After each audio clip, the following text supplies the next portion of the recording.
B2B avec Business de Net Plus. Téléphonie fixe, mobile et Internet pour les professionnels. La proximité d'un réseau local. business.netplus.ch.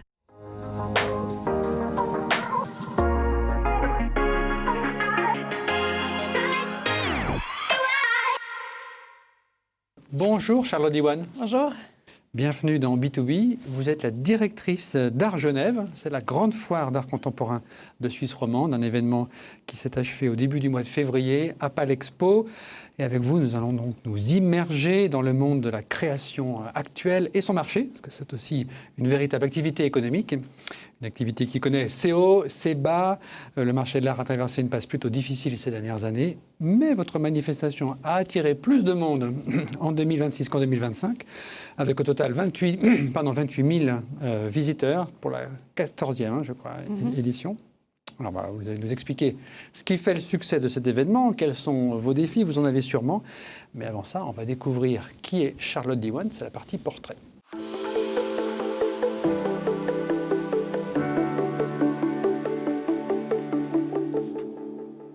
Charlotte Diwan, vous avez un parcours très international. Vous êtes née à Genève, mais vous avez étudié, travaillé ailleurs. Vous avez vécu à Londres, à Milan, à Dallas également, avant de revenir, néanmoins, dans la cité de Calvin. Qu'est-ce qui vous avait poussé à partir ? Alors, je suis partie à l'âge de 18 ans, donc après l'école obligatoire. Dès la majorité, il était temps de partir. Exactement. Au plus vite, à 18 ans. Non, après l'école obligatoire ici au collège public à Genève, avec l'envie, effectivement, à 18 ans, de voir d'autres horizons et surtout cette opportunité qui s'est présentée d'étudier à l'université à Londres, que j'ai saisie et où j'ai étudié les relations internationales pendant 3 ans. Donc à l'époque, c'était mon plan de carrière. Je voulais ensuite revenir à Genève, travailler dans des organisations internationales. On est encore loin du monde de l'art. Exactement. Ouais. Et c'est pendant les études, en fait, à Londres, que je me suis découverte une passion pour l'art. De quelle manière ? Alors, je pense d'une part par la vie culturelle, la scène artistique très foisonnante de Londres, en tout cas à ce moment-là, ça l'est toujours. Donc tout d'un coup, cette rencontre avec une offre culturelle et des expositions incroyables et marquantes. Et d'autre part, à travers les études aussi un petit peu, parce que j'ai beaucoup étudié la théorie politique, les théories de représentation. Et je me suis beaucoup intéressée à l'image et comment c'était un véhicule aussi pour transmettre certaines idées. Dans une interview dans Le Temps, j'ai lu que ça vient peut-être aussi de vos parents, ce goût pour l'art. Ils vous emmenaient, quand vous étiez enfant, aux expositions de la Fondation Bayeler à Bâle. Ça a joué un rôle ? Oui, c'est vrai qu'en même temps, j'ai eu la chance de grandir en Suisse, dans un pays où la densité institutionnelle en fait, est particulièrement riche pour la taille de notre pays. Donc c'est sûr que j'ai eu la chance de bénéficier de cet ancrage-là et cette offre-là aussi. J'ai une mère qui est très passionnée de design et un père qui collectionnait l'art précolombien, donc un peu grandi dans un monde un peu Pourquoi comme l'art ça. précolombien ? Parce que son métier l'a amené à voyager beaucoup en Amérique du Sud. C'était quoi comme métier ? Dans la finance. Dans la finance. Et votre mère, dans le design ? Et ma mère qui travaille dans le design, toujours encore aujourd'hui, et qui est architecte d'intérieur. Donc vous avez un creuset familial quand même qui pouvait vous formater pour cette activité. Vous avez pris la direction d'Art Genève en août 2023, c'est juste ? Exactement. Vous êtes toujours très jeune, 31 ans je crois. Et le marché de l'art, on peut imaginer que c'est un milieu où le réseau, l'expérience sont très, très importants. Comment est-ce que vous vous êtes entouré ? Comment est-ce que vous avez travaillé pour avoir la légitimité pour diriger une telle institution ? Alors, il faut dire qu'avant d'être nommée au poste de direction, j'ai travaillé pendant 7 ou 8 ans pour l'organisation. Pour Palexpo, ça appartient à Palexpo. Exactement. Et vous étiez, Donc Art Genève appartient et est organisé par Palexpo. Et toutes nos équipes sont basées là-bas. Et on travaille toute l'année aux côtés d'autres équipes sur le projet. Et donc, ça faisait depuis fin 2017 que j'étais à Palexpo, que je travaillais sur le projet d'Art Genève. Et après ces années de travail, l'opportunité s'est présentée. Et là, il n'était pas question Le directeur a dû partir. de refuser cette opportunité. On vous l'a proposé, oui. Ouais, on me l'a proposé, effectivement, même si c'est vrai que voilà, j'avais 31 ans au moment de la proposition. C'était évidemment impressionnant, quelque part, et flatteur. Mais évidemment, il n'était pas question de refuser cette opportunité. À votre arrivée, est-ce qu'il y a forcément plein de décisions à prendre? Est-ce qu'il y en a une en particulier qui vous a mise en tension? Alors, je pense qu'il y a eu beaucoup de décisions à prendre en même temps, c'est sûr. Notamment la mise en place il fallait compléter aussi une équipe. Et ça, l'équipe, c'est combien de personnes? On est 4 à l'année. Ensuite, on travaille avec des mandats extérieurs et avec les services de Palexpo. Donc, on peut être de 4 à 30 personnes sur le projet selon les périodes de l'année. Il y a beaucoup de différentes phases dans l'organisation d'un événement de cette ampleur. Mais oui, à mon arrivée, c'était d'abord m'assurer que j'avais une équipe solide. Donc, il a fallu recruter ou rassurer ceux qui étaient là Les deux, rassurer ceux qui étaient là, rassurer la direction, créer une équipe.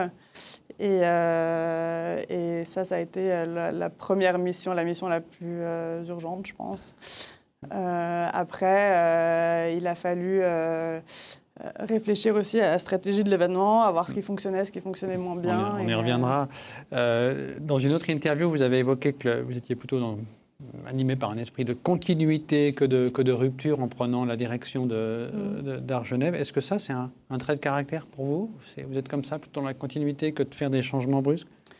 En tout cas, je suis dans le travail de long terme et en profondeur, ça c'est sûr. Donc, il n'était pas question de révolutionner quelque chose qui fonctionnait déjà très bien. Parce que c'est vrai que je suis arrivée là, il y avait déjà un projet solide en place, beaucoup de choses qui fonctionnaient et il n'y avait pas de besoin de changer de manière précipitée en tout cas.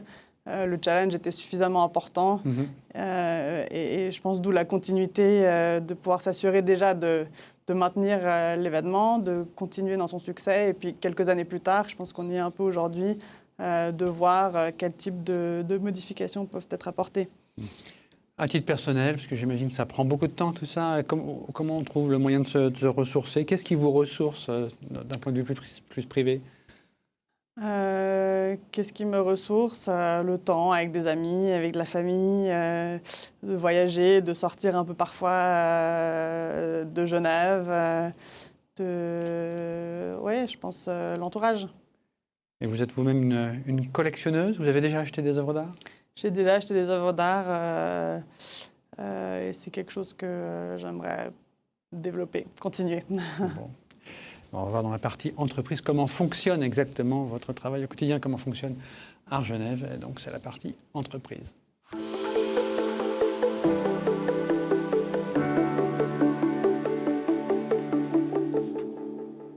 Commençons cette deuxième partie par le bilan de l'édition 2026. Je l'évoquais en introduction, 28 000 visiteurs. C'est 1000 de plus qu'en 2025. Vous êtes satisfaite? Satisfaite de la fréquentation, oui. Alors, il y a plusieurs moyens de mesurer une satisfaction ou un succès. Il y en a beaucoup puisque l'événement a quand même beaucoup de facettes, différents types de publics aussi. Évidemment, l'objectif principal pour nous, c'est de pouvoir présenter un programme de qualité, un programme exigeant, basé sur une sélection d'exposants et de satisfaire au mieux les galeries exposantes du salon qui sont nos clients. Et comment est-ce qu'on sait si on les a satisfaits? Alors évidemment, elles viennent pour vendre. Donc après, c'est des échanges avec eux individuels pour évaluer leur performance sur place. Pour elles, c'était une bonne année? Le marché Oui, bien sûr. C'est jamais un retour complètement homogène. Et c'est vrai que le marché vit des difficultés depuis maintenant 2-3 ans. Le marché n'est pas du tout... le prix global sur le marché de l'art, les prix globaux en général ont baissé, en particulier depuis le début de la guerre en Ukraine. Ça a été un moment déclencheur. Exactement. C'est sûr que l'environnement et le contexte affectent aux autres marchés aussi. Que les gens sont peut-être plus prudents au niveau des dépenses. Et c'est vrai qu'on voit qu'un un segment du marché se développe de manière assez rapidement, donc peut-être le segment plus abordable, en tout cas une gamme de prix plus moyenne, mais le haut du marché vit des difficultés effectivement depuis quelques années. On y revient dans un instant. Juste sur Art Genève, votre boutique, votre événement à vous, il a couvert ses frais cette année, il est rentable? Bien sûr, Art Genève, c'est un événement qui est bénéficiaire.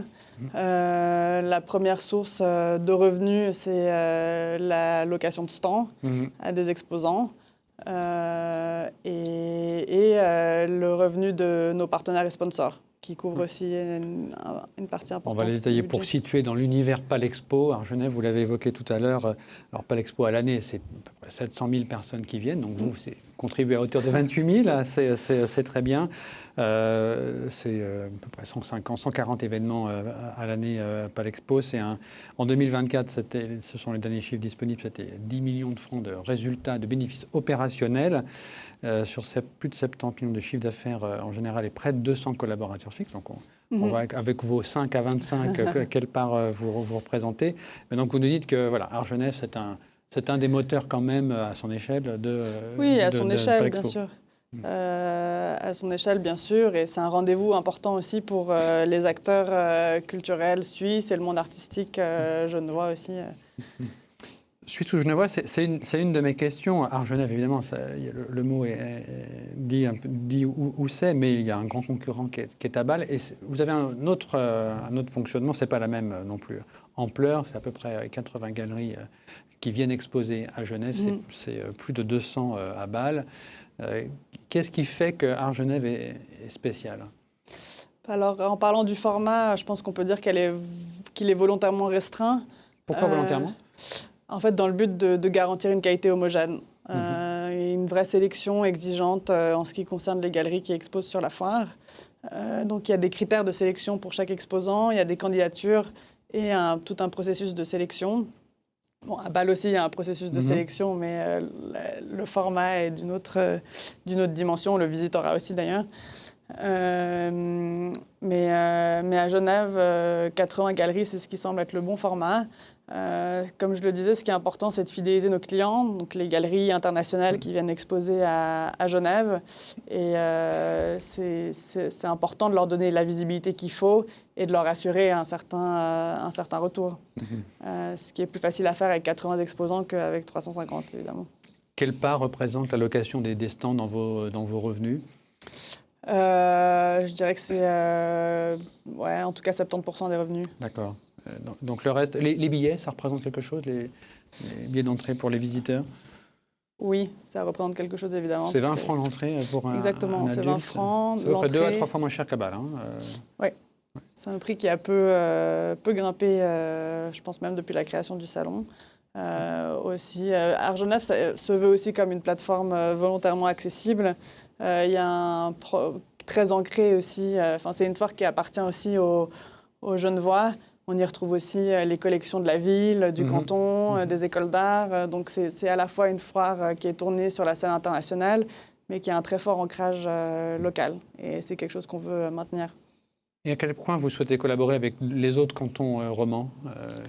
On le fait déjà beaucoup en invitant des institutions, par exemple, à exposer sur la foire ou dans le cadre d'un programme hors les murs où on invite les visiteurs du salon aussi à aller découvrir les institutions de la région.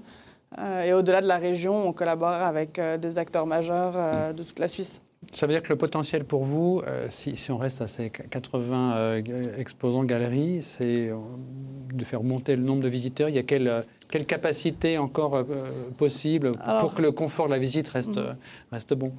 Alors, garder le même format, seulement avoir un programme reconnu pour son exigence, reconnu à l'international pour l'exigence de sa sélection, et aussi proposer quelque chose qui ait une identité propre et qui soit aussi différent de ce qu'on peut retrouver à Bâle, par exemple. L'idée, c'est pas de faire la même chose. L'idée, c'est de proposer une plateforme qui serait alternative, une plateforme qui réunit galeristes, professionnels du monde de l'art, soit de Suisse ou d'ailleurs, collectionneurs, et un public d'amateurs, et qu'on soit une plateforme pour ces échanges. Ça signifie que vous souhaiteriez passer les 30 000 visiteurs, aller peut-être même à 40 000 visiteurs. Quel est votre objectif? Oui, c'est toujours une bonne chose d'augmenter la fréquentation et la notoriété de l'événement, c'est sûr. Même pour la visibilité de Palexpo, par exemple. Par contre, ce qui est primordial, c'est de pouvoir rester attractif pour les galeries, quoi, et de pouvoir leur offrir le meilleur service possible. Et parmi ces services, il y a la rencontre avec des potentiels acheteurs. Ouais. Comment est-ce qu'on fait venir les acheteurs? Comment on fait venir les acheteurs? En présentant, c'est de la communication, c'est du relationnel, c'est un programme de qualité, justement.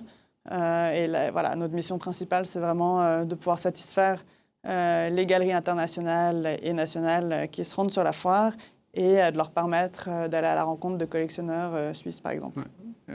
Mais donc, vous ne fixez pas d'objectif de fréquentation, il faudrait atteindre les 30 000 que j'évoquais? La qualité du public est tout aussi importante que le nombre. Est-ce qu'à Genève, il n'y a pas un autre problème? C'est que le week-end, la ville est quand même un peu morte. Surtout fin janvier. Surtout fin janvier. Comment est-ce qu'on peut lutter contre peut-être l'attrait des stations de ski ou faire venir du monde vraiment le week-end? Pas en prix pour une météo défavorable. Non, mais toujours, c'est beaucoup d'efforts au niveau de la programmation. C'est de la communication en amont. Et voilà, il faut trouver des moyens aussi originaux et créatifs de pouvoir rester attractif pour notre public.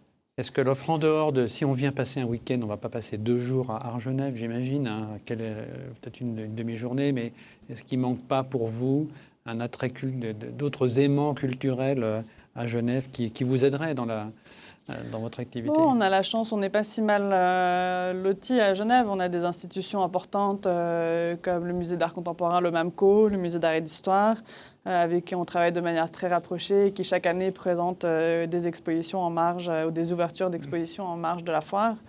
Donc on travaille déjà de manière rapprochée avec les acteurs et qui sont... Et effectivement, c'est important pour en faire une destination, faire de Genève une destination à ce moment-là de l'année. Après, on ouvre le mercredi après-midi. C'est différents types de publics aussi, plutôt dans la semaine que le week-end. Donc, c'est qu'à l'ouverture, les grands amateurs, acheteurs vont venir pour être les premiers à voir les œuvres. Exactement. Il y a ce public-là qui vient surtout le mercredi, jeudi, vendredi aussi. Le week-end, c'est peut-être un autre type de fréquentation aussi. Le dimanche, parfois, en redescendant de la montagne, on a aussi un public intéressant qui est sur place. Donc voilà, on arrive à sur tous les jours de la semaine avoir une assez bonne fréquentation. Et vous restez pour 2027, ce sera ce format-là de 4 jours et demi? Oui, on reste sur ce format qui fonctionne très bien.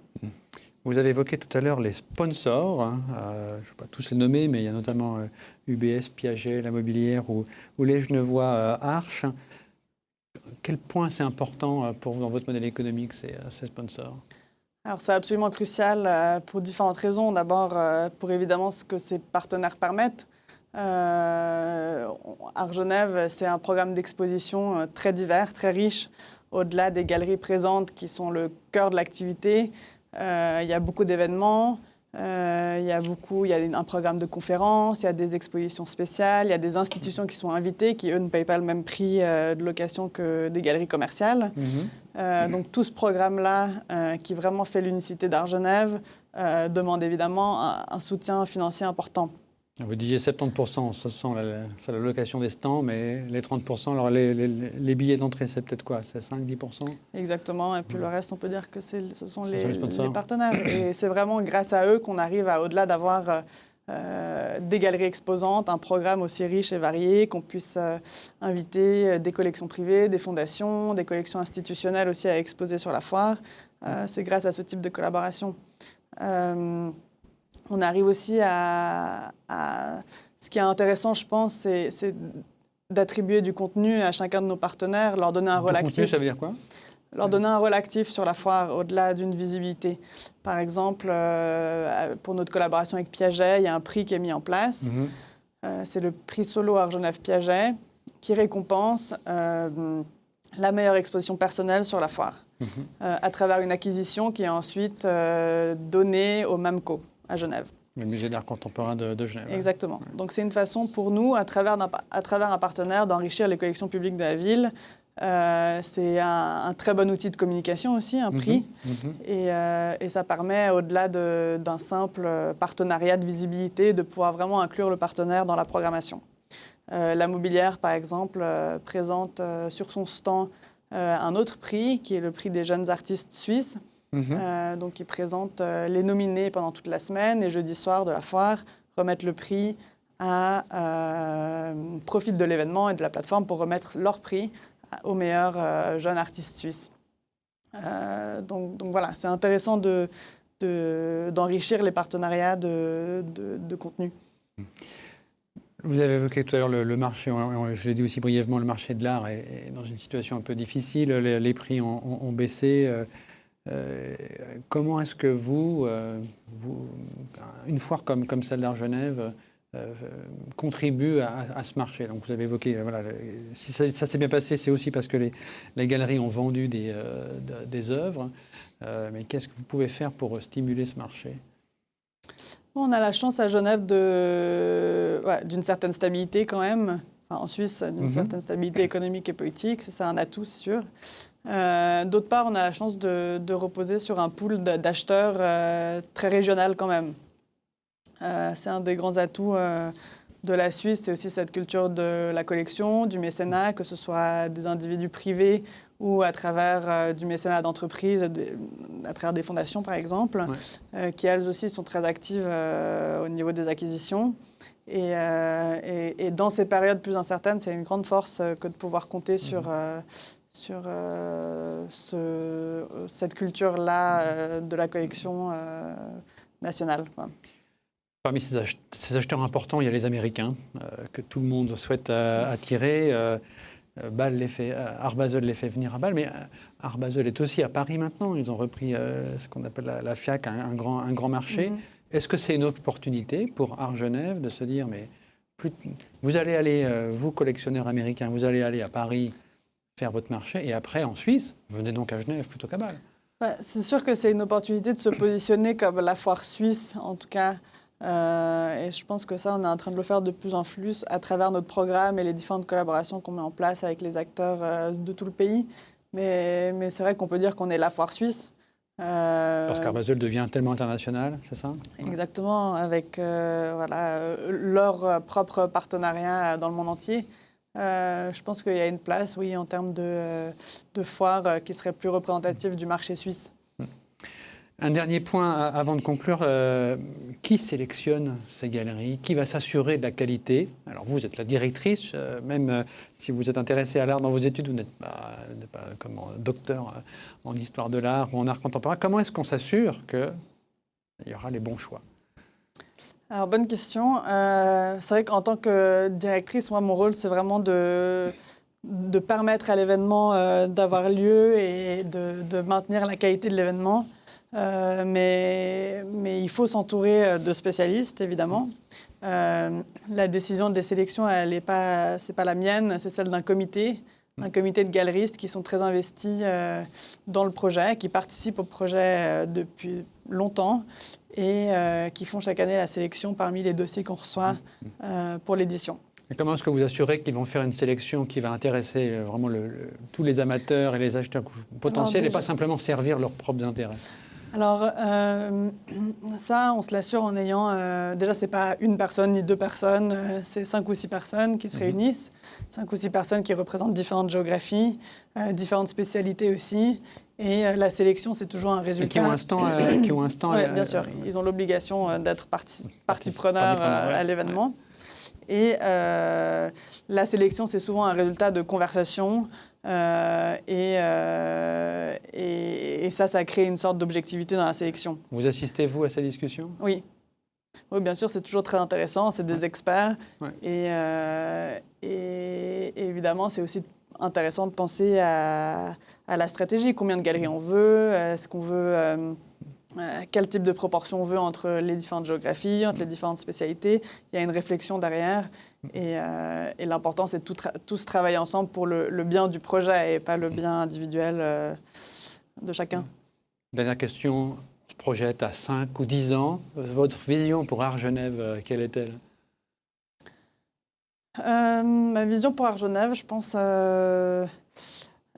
toujours présenter un programme de plus en plus exigeant, une plateforme multidisciplinaire aussi, où on inclurait beaucoup d'acteurs, que ce soit des marchands et des institutionnels, qu'on maintienne une part de vision et de programme international, et de fidéliser les exposants, parce que quelque part, c'est aussi comme ça qu'on juge la qualité d'un événement. C'est de pouvoir fidéliser les exposants qu'on pense sont les plus adaptés au programme qu'on veut mettre en place. Peut-être que vous reviendrez peut-être dans 5 ans dans B2B faire ce bilan. On a presque fini avec vous, Charlotte Diwan, mais il vous reste questionnaire de Proust. Mais en attendant, merci beaucoup d'être venu dans B2B. Merci. Quel est votre principal défaut ? Je dirais mon manque de patience. Quel conseil donneriez-vous à quelqu'un qui crée son entreprise ? Alors, j'ai jamais lancé ma propre entreprise, donc ce serait peut-être un petit peu culotté. Mais peut-être de ne pas trop écouter ses peurs.